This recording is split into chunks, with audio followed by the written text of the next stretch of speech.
l'enfer de tous les matins, comment convenablement nouer son nœud de cravate.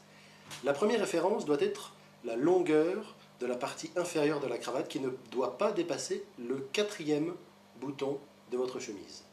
Une fois que vous l'avez bien ajusté, à ce moment-là, vous passez la partie supérieure par-dessus, premier retour à l'intérieur, et puis l'on bascule au niveau du col, délicatement récupéré par l'index et le majeur de la main mobile,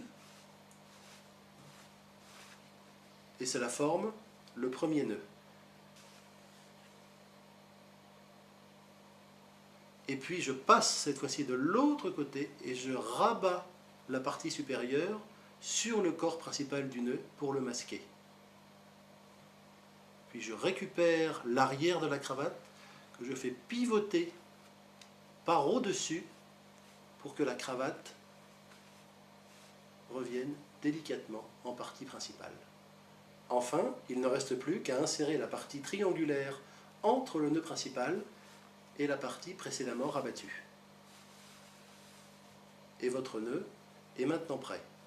Vous pouvez l'ajuster avec les deux index que vous insérez aux extrémités inférieures du trapèze, éventuellement en donnant cette petite vaguelette très appréciée des Britanniques et qui triangularise parfaitement le nœud. Vous ajustez en resserrant et puis vous rabattez le col,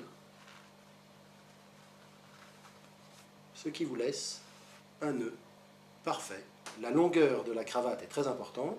La partie la plus large du triangle doit arriver au-dessus de la ceinture, alors que la pointe, elle, doit arriver en dessous.